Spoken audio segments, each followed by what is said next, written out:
2000년대 후반 강원도의 깊은 산중에 자리한 작은 마을. 새벽 안개가 호수를 덮고 있었다. 물 위로 떠오른 것은 낙엽이 아니라 검게 변한 무언가였다. 낚시꾼 한 명이 던진 낚싯줄이 걸린 순간 그는 무게가 이상하다는 걸 느꼈다. 낚싯줄이 올라오자 비닐천이 드러났고 물속에서 부패한 냄새가 터져나왔다. 경찰이 도착했을 때 천 안에는 한 여성의 시신이 있었다. 얼굴은 알아볼 수 없을 만큼 훼손돼 있었지만 손톱에 박힌 작은 금속 조각이 눈에 띄었다. 시신은 중년 여성으로 추정되었고 사망 시점은 2주 전, 살해 후 저수지에 유기된 것으로 보였다. 그날 이후 성화 저수지 주변은 봉쇄되었다. 처음엔 단순한 실종 사건의 결말이라 여겼지만 3일 뒤 또 다른 비닐 포대가 떠올랐다. 이번에는 손목에 붕대가 감겨 있었다. 사람들은 그제서야 속삭였다. 이 호수엔 누가 살고 있는 거야? 경찰청 강력계가 투입되었다. 수색선이 저수지를 가르며 천천히 돌자 세 번째 포대가 발견됐다. 같은 패턴, 같은 매듭, 같은 재질의 천, 그리고 모든 피해자는 30대 초중반의 여성, 혼자 살고 있었다. 그들의 공통점은 명확했다. 모두 인터넷 소개 사이트에서 남성과 연락을 주고받은 후 실종되었다.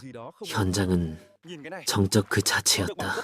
부패한 냄새를 덮기 위해 뿌려진 소독약 향이 공기 중에 섞였다. 감식반은 손끝에서 미세한 화학 성분을 검출했다. 병원에서 사용하는 소독제의 흔적이었다. DNA 채취 결과 시신들 사이에는 공통된 DNA가 발견되지 않았다. 범인은 장갑을 착용했거나 체액을 완벽히 제거한 것으로 보였다. 첫 번째 피해자는 33세의 공무원, 두 번째는 학원 강사, 세 번째는 온라인 쇼핑몰 운영자였다. 서로 다른 직업, 다른 생활. 그러나 마지막으로 남긴 메시지는 비슷했다.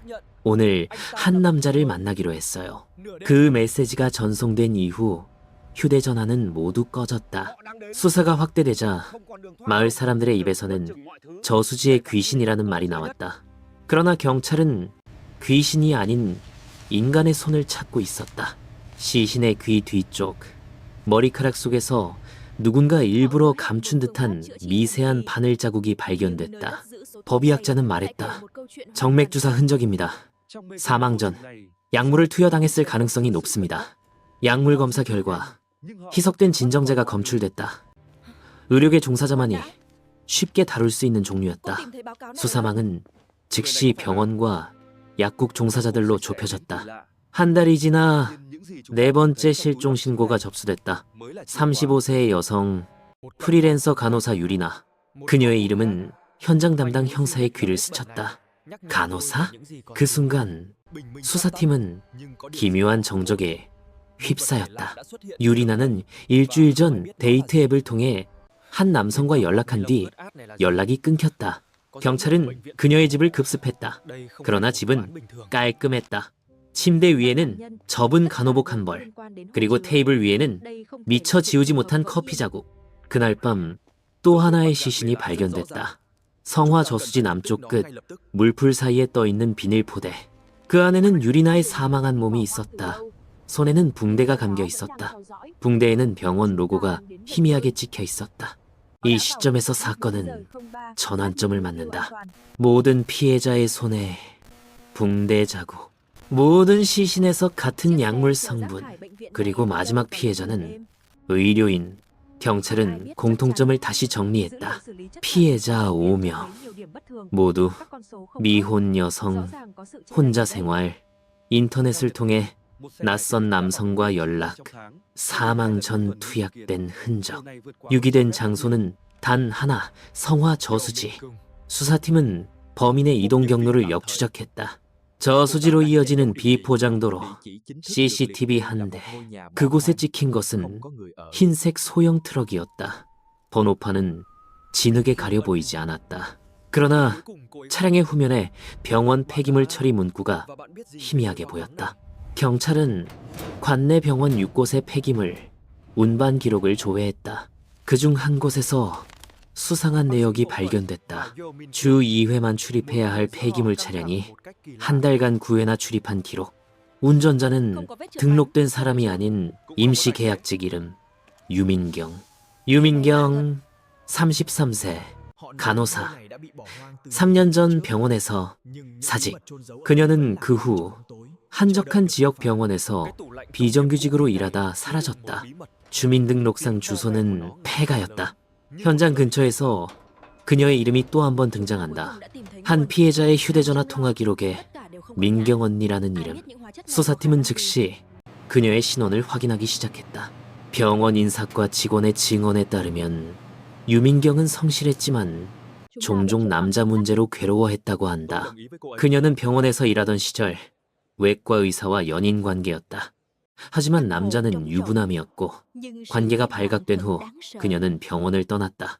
이듬해 그 남자의 부인이 교통사고로 사망했다.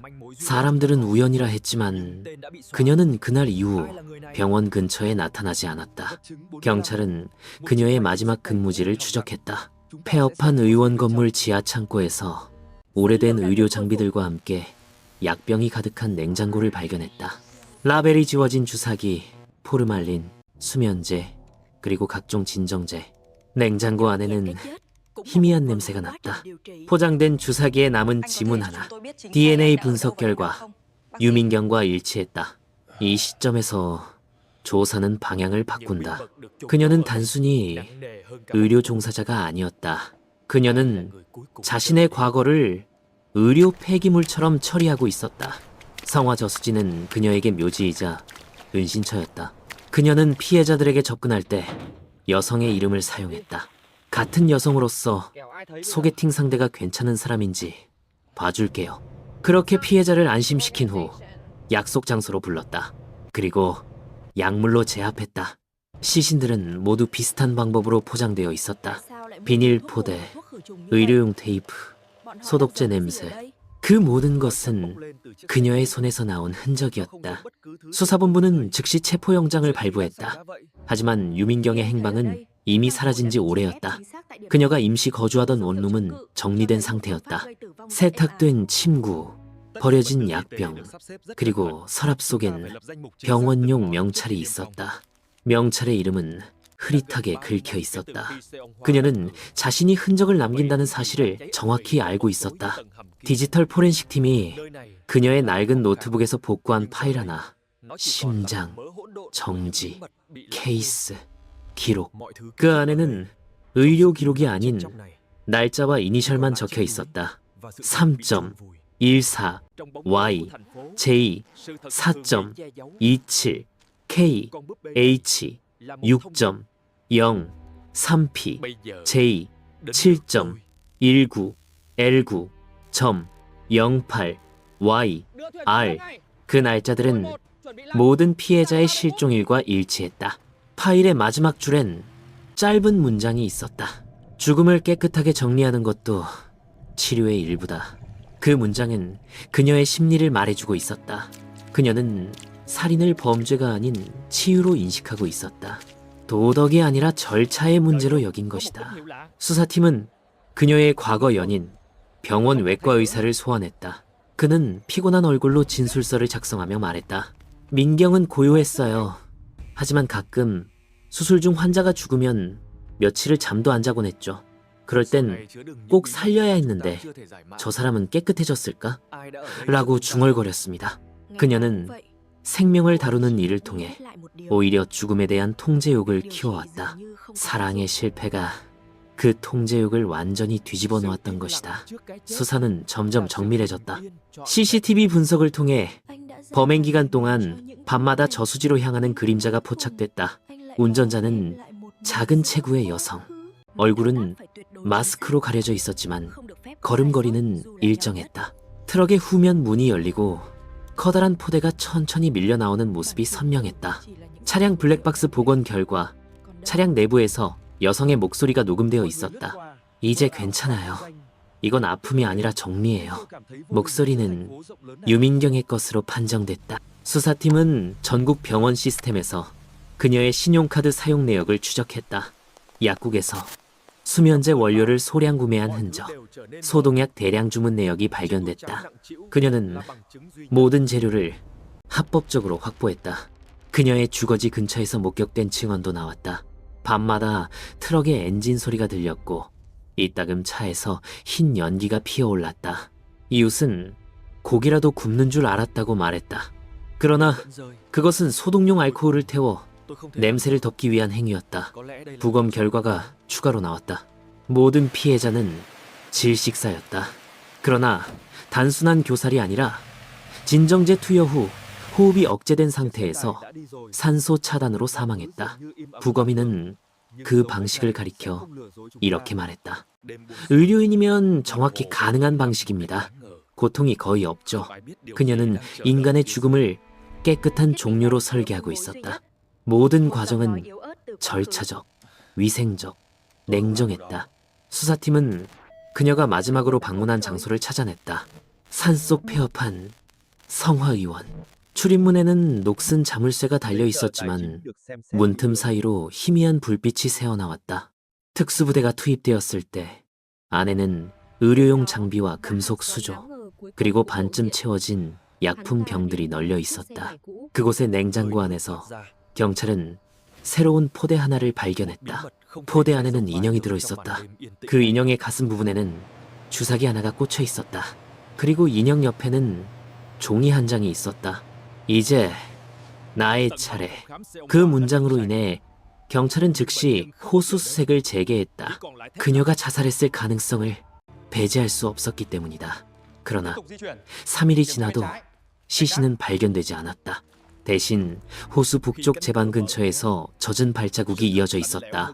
발자국은 숲속으로 향하다 사라졌다. 그녀는 살아있었다. 이 시점부터 사건은 추적으로 바뀐다.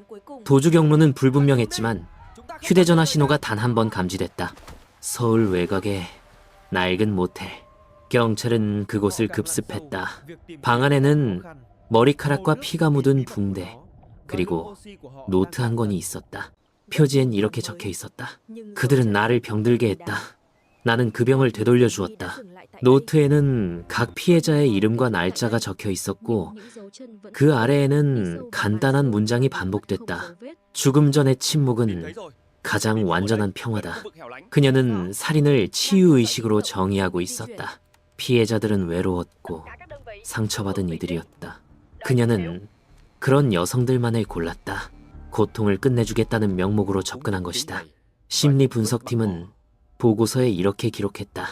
유민경은 죄책감이 결여된 공감형 반사회성 인격이다. 그녀는 자신이 악이라고 생각하지 않는다. 오히려 구조자라고 믿는다. 범인의 과거가 조금씩 드러났다. 어린 시절 아버지는 병으로 죽었고 어머니는 알코올 중독자였다. 그녀는 늘 죽음 곁에 있었다. 간호학교 시절에도 뛰어났지만 감정이 결여되었다는 평가를 받았다. 수술실 보조 중 환자가 사망한 날, 그녀는 눈물 대신 차트를 정리했다. 그녀에게 죽음은 일상이었다. 그녀는 그 감정을 의식으로 바꿨다. 치료, 정화, 안식. 그 모든 단어가 그녀의 머릿속에서는 같은 뜻이었다. 경찰은 공개 수배를 내렸다. 하지만 유민경은 어디에도 존재하지 않았다. 그녀는 자신의 이름으로 된 모든 기록을 지웠고 신분증조차 폐기했다. 마치 세상에서 의료 폐기물처럼 스스로를 처리한 듯했다. 호수 주변엔 여전히 소독약 냄새가 남아있었다. 물속은 조용했지만 조사관들은 물 위로 떠오르는 기포를 볼 때마다 숨을 멈췄다. 그것이 그녀의 마지막 흔적일 수도 있었기 때문이다. 그녀의 행적은 다시 호수로 향하고 있었다. 수사팀은 산 아래 CCTV의 마지막 프레임에서 그녀를 보았다. 트럭 문이 천천히 닫히고 짙은 비가 내렸다. 그녀는 후드 모자를 깊게 눌러쓴 채 고개를 숙이고 있었다. 손에는 흰색 비닐 포대 하나가 들려 있었다. 그날 밤 성화 저수지는 DER 정도로 고요했다. 그녀는 트럭을 호숫가에 세워두고 포대를 끌어내렸다. 포대 안에는 아무것도 없었다. 그녀는 비닐을 펼쳐놓고 그 위에 작은 주사기 하나를 올려두었다. 그리고 스스로의 팔을 걷었다. 주사기가 들어갈 때 그녀는 미세하게 몸을 떨었다. 그러나 그 눈빛은 흔들리지 않았다. 그녀에게 죽음은 두려움이 아니라 귀가였다. 하지만 그날 주사기는 비워져 있었다. 마지막 약물은 이미 다른 사람에게 사용된 것이었다. 그녀는 주사기를 천천히 내려놓고 포대를 접었다. 그리고 다시 트럭에 올랐다. 그녀는 살아남았다. 그날의 기록은 호숫가의 바람과 CCTV 한 대뿐이었다. 그녀의 범행은 치밀했다. 모든 피해자는 그녀가 직접 접촉했다. 처음에는 다정한 메시지. 당신처럼 외로워 본 적 있어요. 그 다음엔 제가 괜찮은 사람인지 같이 봐줄게요. 피해자들이 신뢰를 느낀 순간 약속 장소를 정했다. 장소는 항상 조명이 적은 카페 근처 혹은 폐쇄된 주차장. 그녀는 약속 시간보다 일찍 도착해 커피에 미량의 수면제를 섞었다. 피해자가 마신 후 의식을 잃으면 그녀는 차로 데려갔다. 그 안에는 냉각 장치가 달린 상자가 있었다. 그녀는 그 상자에 피해자를 눕히고 정맥에 주사기를 꽂았다. 그리고 몇 분간 심장 박동을 확인했다. 그녀의 손은 의사의 손처럼 정확했고 망설임이 없었다. 이제 괜찮아요. 그녀는 그렇게 속삭였다고 블랙박스의 잔향은 말해주고 있었다. 시신은 소독제로 닦였다. 손목엔 붕대가 감겼다. 마치 치료받은 환자처럼. 그녀는 시신을 비닐포대에 넣고 의료 폐기물용 테이프로 봉인했다. 모든 과정은 의료 폐기 절차를 모방했다. 마지막으로 포대를 호수에 던질 때 그녀는 늘 같은 말을 반복했다. 깨끗해졌어요. 그것은 그녀가 남긴 기도였다. 사건의 진상은 그 이후 발굴된 블랙박스 메모리에서 완전히 드러났다. 거기에는 그녀가 녹음한 일지가 있었다. 날짜별로 구분된 파일들. 파일의 이름은 모두 수술일지. 첫 번째 파일 Y, J. 그녀는 울지 않았다. 손을 잡아줬다. 눈을 감은 후 고요했다. 두 번째 파일 K, H. 남자 때문에 병들었다고 했다. 그녀를 편히 쉬게 해줬다. 세 번째 파일 PJ. 나와 비슷했다. 내가 그녀였다. 네 번째 파일 L, R. 두려움이 많았다. 진정제를 2번 투여했다. 마지막 파일 Y. 마지막이다. 이제 나도 정리해야겠다. 그녀는 매번 피해자를 환자로 기록하고 있었다. 그녀의 범죄는 치료 행위로 위장된 살인이었다. 모든 시신이 붕대로 감겨 있었던 이유는 그녀가 마지막까지 환자로 대했기 때문이다. 사건이 공개된 뒤 마을은 침묵했다. 사람들은 그녀가 악마였다고 말했다. 하지만 조사 기록 속에 그녀는 철저히 계산된 이성과 절차로 움직였다. 감정도 분노도 없었다. 심리 분석가는 그녀의 일지를 읽고 말했다. 그녀는 죽음을 통해 통제감을 되찾으려 했다. 한때 자신이 통제하지 못했던 사랑, 그 실패를 의학적 절차로 치환한 것이다. 그녀는 남자에게 버려졌지만 남자들을 직접 죽이지 않았다. 대신 남자에게 상처받은 여자들을 선택했다. 그것이 그녀의 대리 복수였다. 그녀의 마지막 흔적은 2011년 10월 12일 강원도의 한 버스터미널 CCTV에서 포착됐다. 그녀는 긴 코트를 입고 검은 가방 하나를 들고 있었다. 가방에는 의료 장비가 담겨 있었다. 그녀는 매표소 앞에서 잠시 멈춰 버스표 한 장을 샀다. 행선지는 미상. 그 후 그녀의 기록은 사라졌다. 그녀가 남긴 마지막 메모에는 이렇게 적혀 있었다. 나는 살인을 멈췄다. 이제 나를 치료해야 한다. 수사는 종결되지 않았다. 성화 저수지의 수면 아래 아직 열리지 않은 포대가 하나 더 있다는 소문이 돌았다. 경찰은 공식적으로 부인했지만 잠수부들은 그곳을 피했다. 물속에서 느껴지는 냄새, 그리고 차가운 감촉은 설명할 수 없다고 했다. 사건은 결국 미결로 남았다. 유민경은 체포되지 않았고 생사도 확인되지 않았다. 하지만 모든 증거는 그녀를 가리키고 있었다. DNA, 블랙박스, 노트, 약물. 그녀의 손길이 닿지 않은 곳은 없었다. 사건의 공소시효는 15년이었다. 하지만 수사본부는 종결 보고서에 피의자 행방불명, 범행일체의 유민경 개입 가능성 99.8%라는 문장을 남겼다. 그 수치는 증거의 무게였다. 검찰은 사건을 사체 유기 및 연쇄살인 추정 사건으로 분류했다. 유족들은 재판을 원했지만 피의자가 존재하지 않는 재판은 열릴 수 없었다. 그들은 대신 호수 옆에 작은 추모비를 세웠다. 비석에는 아무 이름도 새겨지지 않았다. 단지 네 글자만. 청결한 잠.